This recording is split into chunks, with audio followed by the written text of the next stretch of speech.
السلام علیکم ورحمۃ اللہ وبرکاتہ۔ ناظرین اکرام، میں ہوں لیکچرر حافظ اورنگزیب اور آپ دیکھ رہے ہیں میرا YouTube channel ul Huda on line academy. تمام اسکالرز کو میرے اس چینل پر خوش آمدید۔ امید کرتا ہوں تمام اسکالرز خیر و عافیت سے ہوں گے۔ آج کی یہ ویڈیو ان طلباء و طالبات کے لیے ہے جنہوں نے پی پی ایس سی کے through workers welfare foundation schools میں اپنی اپلیکیشن جمع کروائی ہوئی ہیں، اور وہ طلباء و طالبات جو عربی ٹیچر کی تیاری کر رہے ہیں ان کے لیے یہ ویڈیو بہت ہی فائدہ مند ثابت ہوگی۔ اس سے پہلے، آج کی اس ویڈیو سے پہلے ایک ویڈیو میں نے پہلے اپلوڈ کی تھی جس میں آپ لوگوں کو کے ساتھ یہ انفارمیشن شیئر کی تھی کہ کم وقت میں عربی ٹیچر کی تیاری کیسے کی جا سکتی ہے۔ اس میں بیسیکلی دو بکس کا میں نے تعارف آپ کے ساتھ شیئر کیا تھا۔ ایک اس میں اختبارات اللغة العربیہ خالد عبد الملک صاحب کی بک، اور دوسری اسئلة الموضوعیہ جس کا پورا نام جو ہے الاختیار من المتعدد والاسئلة الموضوعیہ، یہ بھی ڈاکٹر خالد عبد الملک صاحب کی کتاب ہے۔ یہ بکس میں نے بتائی تھی کہ آپ کی تیاری کے لیے فائدہ مند ثابت ہوں گی، اور اس میں جو اہم ٹاپک تھے جن پہ آپ نے فوکس کرنا تھا، جن کو کم وقت میں آپ نے جن چیپٹرز کو، جن ابواب کو تیار کرنا تھا، وہ آپ کے ساتھ ڈسکس کیے گئے تھے۔ آج کی ویڈیو میں انشاءاللہ میں آپ کو بتاؤں گا کہ مختصر وقت میں آپ لوگ جن چیزوں پر فوکس کریں گے، جو چیزیں آپ کو ٹیسٹ اور انٹرویو میں فائدہ دیں گی اور آگے چل کر آپ کو پریکٹیکلی لائف میں فائدہ دیں گی، وہ کون سی بکس ہیں جس کو پڑھنا، دیکھنا اور لرن کرنے کے بعد جو ہے آپ ٹیسٹ اور انٹرویو میں اچھے مارکس حاصل کر سکتے ہیں، اور آپ کی ایک بیس بنے گی، اور آپ اس بیس کی بنیاد پر آگے ٹیسٹ میں بھی اچھا سکیور کر سکیں گے اور انٹرویو میں بھی اچھے مارکس سے انٹرویو بھی کلیئر کر سکیں گے۔ تو اس میں ذیل میں جن اسٹوڈنٹس نے بھی اپلائی کیا ہوا ہے، سب سے پہلے ان کے پاس یہ بک جو ہے، یہ انٹرفیس آپ کے سامنے نظر آ رہا ہوگا، تاریخ ادب عربی۔ یہ تاریخ الادب العربی احمد نصر الزیات جو ہیں مصر کے، وہ بڑا نام ہے یہ عربی ادب کا، احمد حسن الزیات، یہ ان کی لکھی ہوئی کتاب ہے۔ تو یہ کتاب جو ہے اردو میں بھی شائع ہو چکی ہے، اردو ترجمہ۔ اس میں آپ گوگل پہ لکھیں گے تاریخ ادب عربی یا احمد حسن الزیات اردو اور پی ڈی ایف لکھ دیں تو یہ ارکائیو کے ذریعے آپ کے پاس جو ہے وہ شو ہو جائے گی۔ یہ بک آپ کے پاس لازمی ہونی چاہیے۔ جن طلباء و طالبات نے بھی پی پی ایس سی میں اپلائی کیا ہوا ہے عربی ٹیچر کے لیے، یا مستقبل قریب میں ایف پی ایس سی میں لیکچرر عربی کے لیے اپلائی کریں، یا پھر لیکچرر عربی پی پی ایس سی کے تھرو جو عربی کی سیٹیں آتی ہیں ان میں اپلائی کیا ہوا ہے، تو یہ دیکھ سکتے ہیں آپ کے پاس یہ بک جو ہے لازمی ہونی چاہیے۔ اگر آپ اس کو نہیں پڑھتے تو کبھی بھی ٹیسٹ میں اور انٹرویو میں اچھا سکور نہیں کر سکتے۔ اس کی بنیادی وجہ یہ ہے کہ بیسیکلی تو یہ عربی میں ہے، عربی میں ہی پڑھنی چاہیے، لیکن وقت کم ہے، آپ لوگوں کے پاس ٹیسٹ تیار کرنا ہے اور 10-12 سبجیکٹ جو ہے اس کو تیار کر رہے ہیں، تو بہترین اس کا حل جو ہے سب سے پہلے یہی ہے کہ یہ اردو میں لکھی ہوئی ہے، تو آپ اس کو اپنا ٹائم ٹیبل سیٹ کریں، 10 سے 15 منٹ 20 منٹ جو ہے اس کو اردو میں پڑھیں، تاکہ جو بھی اسٹوڈنٹس ہیں جب تک ان کے پس منظر میں سیاق و سباق یا اس کا بیک گراؤنڈ یا پس منظر ان کے ذہن میں نہیں ہوتا، تو وہ اپنا معافی ضمیر جو ہے وہ اچھے سے بیان نہیں کر سکتے۔ تو عربی میں ٹوٹلی اس کو یاد کرنا، عربی عبارت کو اس کو یاد رکھنا اور فلوئنٹلی جو ہے عربی بولنا، یہ اسٹوڈنٹس کے لیے مشکل ہوتا ہے، خاص کر جو یونیورسٹی سے آئے ہوتے ہیں، اور مدارس کے لیے بھی بہت سی مشکلات کا سامنا کرنا ہوتا ہے۔ تو بہرحال بہترین اس کا حل یہ ہے کہ آپ ایک دفعہ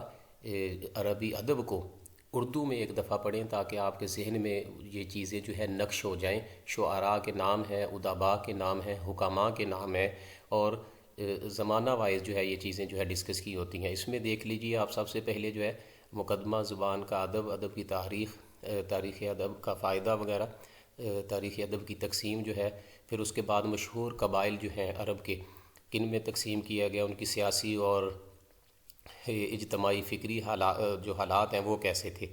ٹھیک ہے۔ پھر اس کے بعد پہلی فصل میں جو ہے عربی زبان کی نشو و نما، میلے اور تجارتی بازار مکہ وغیرہ کی، پھر اس کے بعد نثر میں کون کون سی چیزیں لکھی گئی ہیں، مثلا نثر میں ضرب الامثال، حکیمانہ مقولے، خطبے وسیعتیں، خطابت وغیرہ۔ اسی طرح شاعری کے بارے میں آپ کو ملے گا. پھر اس کے بعد خطباء جو ہیں عرب کے عصر الجاہلی کے، ان میں قص بن سعدہ الایادی کا نام سر فہرست ہے. عمر بن معدی کرب کا نام جو ہے سر فہرست ہے. تو یہ نام آپ کو آنے چاہیے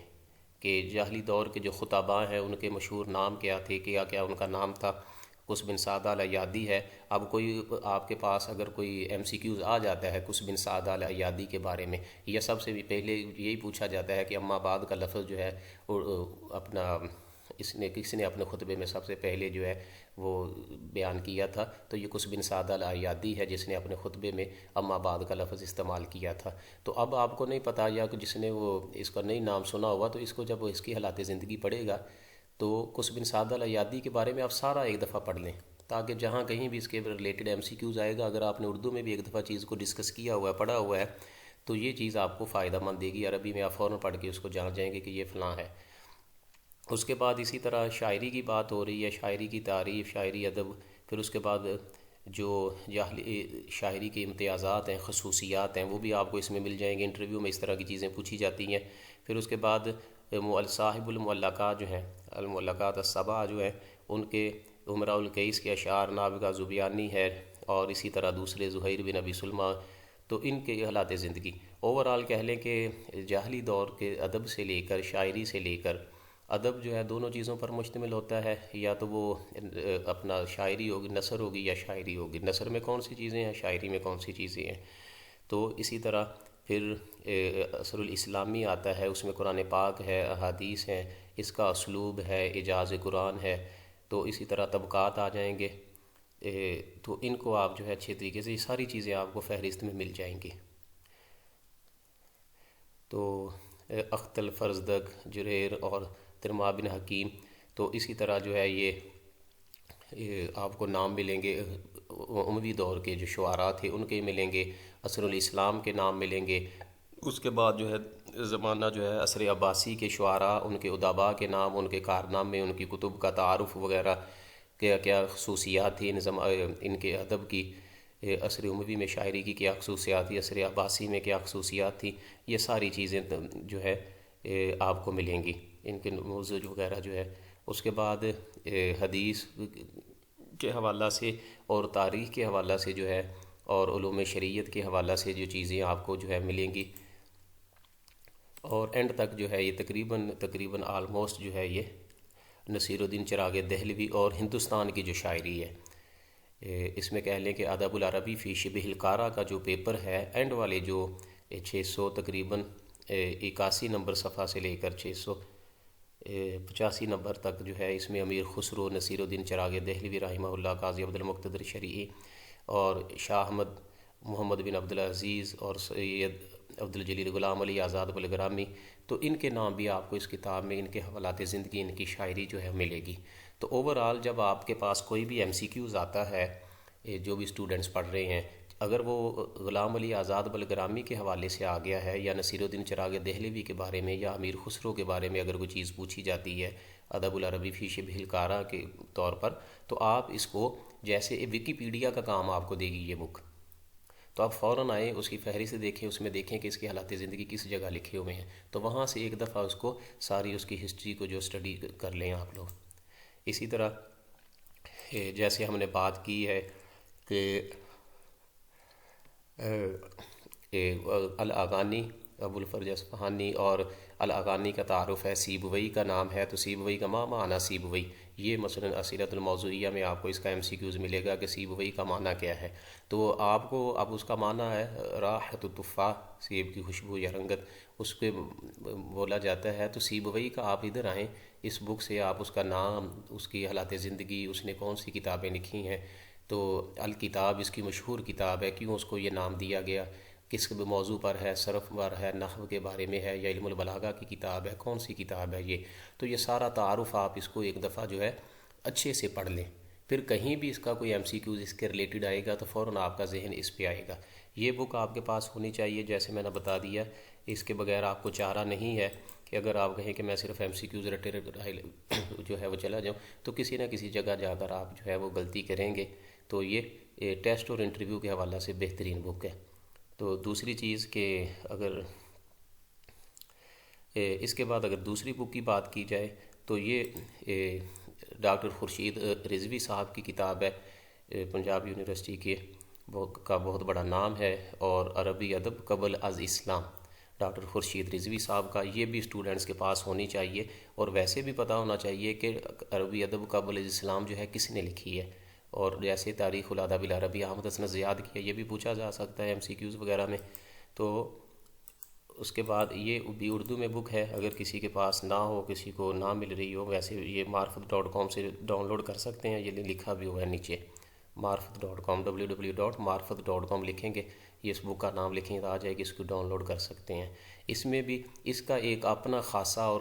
خوبی ہے اس کتاب کی، اس میں دیکھیں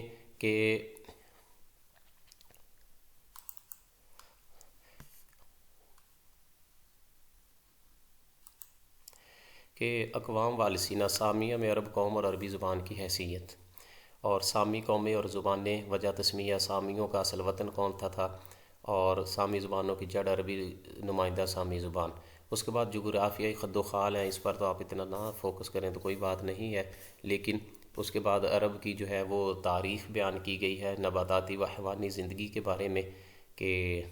اونٹ کے مرکزی اہمیت، گھوڑے کی حیثیت، کھجور اور نیم اور دیگر جو ہیں پھل پھول، ان کے بارے میں، قہوہ وغیرہ جو ہے، معاشرتی قوائف کا ذکر ہے، بدوی زندگی اور حضری زندگی کے بارے میں بیان کیا گیا ہے، قدیم انصاب و روایات، عرب بائدہ، عرب عاربہ اور عرب مستعربہ، 3 میں تقسیم کیا جاتا ہے ان کو، ان کا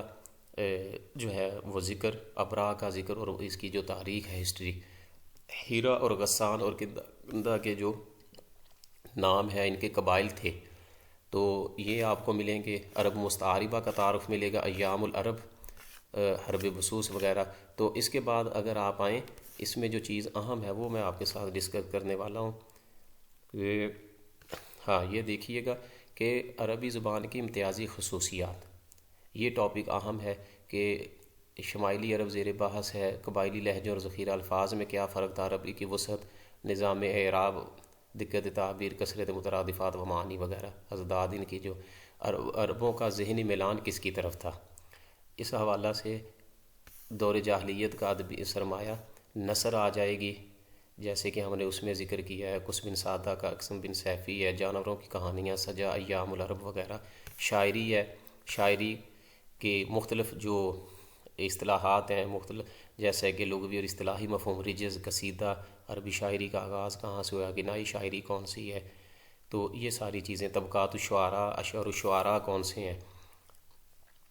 اس کے بعد یہ ٹاپک اہم ہے، جو چیز ڈسکس کرنے جا رہے تھے، کہ جاہلی شاعری حقیقت ہے یا افسانہ ہے، اس کے بارے میں ہومری مسئلہ کیا ہے، وضع و نحل ہے، مارگولیت کے شکوک، طه حسین کے شکوک۔ طه حسین کا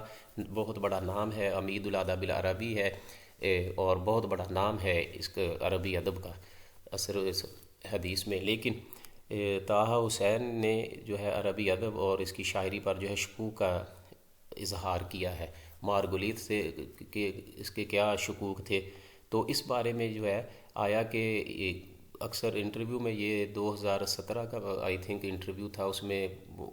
کچھ اسٹوڈنٹ سے پوچھا گیا تھا انٹرویو میں، لیکچرر عربی کا، کہ طه حسین کے کیا جو ہے شکوک ہے اور مارگولیت کے کیا شکوک ہیں، وہ یہ کہتے ہیں کہ شاعری جو ہے فیبریکیٹڈ ہے، بعد میں بنائی گئی ہے، مثلا خود سے بنائی ہوئی ہے اور بنا کر ان شعراء کی طرف منسوب کر دی گئی ہے، اس کی حقیقت کوئی نہیں ہے، تو اس کا ذکر آپ کو اس میں ملے گا اس کتاب میں۔ اور جاہلی شاعری کے اہم ماخذ کون کون سے ہیں، جیسے دیوان الحماسہ ہے اور منتخب شاعری وغیرہ۔ معلقات کے بارے میں کیا نقطہ نظر ہے، معلقات کے بارے میں بھی یہی کہا جاتا ہے کہ یہ بھی بعد میں بنائے گئے ہیں، کسی نے، حماد نے، الراویہ جو ہے اس نے بنا کر جو ہے یہ ان شعراء کی طرف ان کی نسبت کر دی ہے، یا اس کے کسی چوری کرنے گیا تھا، وہاں سے اس کو کچھ مواد مل گیا تھا۔ بہرحال اس کی شاعری یا معلقات کے بارے میں جو شکوک و شبہات کا ذکر کیا ہے لوگوں نے، مستشرقین نے یا کہنے کے دیگر لوگوں نے، اس کے سوالات، اعتراضات اور ان کے جوابات آپ کو اس کتاب میں ملیں گے۔ تو یہ ایک اہم بک ہے، پنجاب یونیورسٹی کی لکھی ہوئی ہے، اور جب آپ لوگ انٹرویو دینے کے لیے جاتے ہیں، انہی پروفیسرز میں سے، ڈاکٹر صاحبان میں سے یا ان میں سے کوئی اپنا آ جائے یونیورسٹی کے لیول کا جو پروفیسر صاحبان ہوتے ہیں انٹرویو میں، تو پھر یہ چیزیں آپ کے ذہن میں اور آپ کو پتہ ہونی چاہیے، اور ٹیسٹ میں بھی یہ چیزیں آپ کے پاس ہونی چاہیے۔ اس کے بعد ہم بات کرتے ہیں ایک اور بک کی جو آپ کے لیے فائدہ مند ہوگی، علم العروض اور قوافی۔ میں نے بتایا تھا کہ موسٹلی آلموسٹ جو ہے ٹیسٹ میں بھی 5 کے قریب جو ہے علم القوافی میں سے، اور 4-5 MCQ جو ہے علم العروض میں سے بیسک پوچھے جاتے ہیں، اس میں ڈیپ نہیں تو نہیں۔ تو یہ دوسری جو بک ہے الشافی شرح اردو ہے متن الکافی کا، احمد بن عباد بن شعیب کی یہ لکھی ہوئی کتاب ہے، اردو ترجمہ بھی اس کا اویلیبل ہے۔ مفتی محمد انعام الحق صاحب قاسمی نے یہ کیا ہے نوری ٹاؤن کراچی سے، یہ بھی آپ کو مل جائے گی۔ تو جو لوگ علم العروض کی جن کو سمجھ نہیں آ رہی، یا بیسک جو جس کی بیسک چیزیں ہیں، ڈیفینیشنز ہیں، جو اصطلاحات ہیں، ان میں اگر وہ کنفیوز ہو رہے ہیں، عربی کے لیکچر جو اپلوڈ کیے ہوئے گئے ہیں مختلف اپنا کہہ لیں کہ ڈاکٹر صاحبان نے ان کو بیان کیا ہوا ہے، تو اس بک میں آپ کو علم العروض کے لغوی اصطلاحی معنی، تعریف، علم العروض کا موضوع کیا ہے، واضح کس نے اس کو وضع کیا ہے، اور غرض و غایت کیا ہے علم العروض کی۔ علم القوافی کی لغوی اصطلاحی تعریف ہے، علم القوافی کا موضوع ہے، علم القوافی کا واضح اور حکم کیا ہے، غرض و غایت مقدمۃ الکتاب ہے۔ پھر اس کے بارے میں بیسک چیزیں جو ہیں، تقطیع کیا ہے، ساکن اور متحرک کی تعریف علم البلاغت میں کیا کی جاتی ہے، شطر اولیٰ، شطر ثانی یہ کیا ہے، سبب خفیف، سبب ثقیل کیا ہے، وتد مجموع اور وتد مفروع کی تفاصیل جو تعریفیں جو ہیں، فاصلہ صغریٰ اور فاصلہ کبریٰ کے بارے میں، یہ ساری چیزیں جو ہے زحاف اور علل کے بارے میں یہ چیزیں آپ کو مل جائیں گی۔ اور اسی طرح علم جو بحور ہے، بحر طویل ہے، بحر مدید ہے، بحر وسیع، بحر وافر، بحر کامل وغیرہ، کل کتنی بحور ہیں اور کس پر کس نے اضافہ کیا ہے، یہ آپ جو تیاری کر رہے ہیں علم العروض کی، تو اس میں بیسک چیزیں اگر آپ اس کو ایک دفعہ اردو میں تھوڑا بہت اس کو اسٹڈی کر لیتے ہیں تو آپ کو عربی میں وہ چیزیں سمجھنا آسان ہوگی۔ بیسیکلی کچھ لوگوں کے ذہن میں یہ آ رہا ہوگا کہ شاید آپ عربی سے ان کو اردو کی طرف لے کے جا رہے ہیں، تو ایسا نہیں ہے۔ یہ بہت سی مشکلات جو ہیں کہ بار بار اسٹوڈنٹ ایک جب MCQs آتا ہے ان کے پاس، وہ ایک یاد کر لیتے ہیں، رٹا لگا لیتے ہیں، اس کے ریلیٹڈ اگر کوئی ہے اس کو گھما پھرا کر دیا جائے تو اس کے بارے میں ان کا نالج جو ہے بہت سطحی لیول کا ہوتا ہے، اتنا تفصیلی مطالعہ انہوں نے نہیں کیا ہوتا، تو پھر وہ آگے اس سے چل نہیں سکتے، ڈسکس نہیں کر سکتے۔ تو بات کرنے کا یا بتانے کا مقصد یہ تھا کہ آپ ان بکس سے استفادہ کریں، یہ چیزیں آپ کو فائدہ دیں گی، آپ کا نقصان نہیں ہوگا۔ اور یہ کم از کم جو ہے 3-4 بکس جو ہے اس طرح عربی ادب کے حوالے سے، عربی زبان کے حوالے سے جو اردو میں تراجم یا کام ہو چکا ہے، آپ کو اس کے بارے میں پتہ بھی ہونا چاہیے، تاکہ بچوں کی آپ آگے مستقبل میں ان کی اچھی سے رہنمائی کر سکیں۔ اور اسی طرح اگر ٹیسٹ اور انٹرویو کے حوالہ سے کوئی رہنمائی درکار ہو، ٹیسٹ کے حوالہ سے، انٹرویو کے حوالہ سے، کوئی اور انفارمیشن جو ہے عربی لٹریچر کے حوالہ سے درکار ہو، تو یہ میرا نمبر دیا گیا ہے اسکرین پر، تو اس پر آپ واٹس ایپ بنا ہوا ہے، آپ اس پر رابطہ کر سکتے ہیں، 0314638940۔ اپنی دعاؤں میں یاد رکھیے گا۔ اللہ تعالی ہم سب کا حامی و ناصر ہو۔ السلام علیکم ورحمۃ اللہ وبرکاتہ۔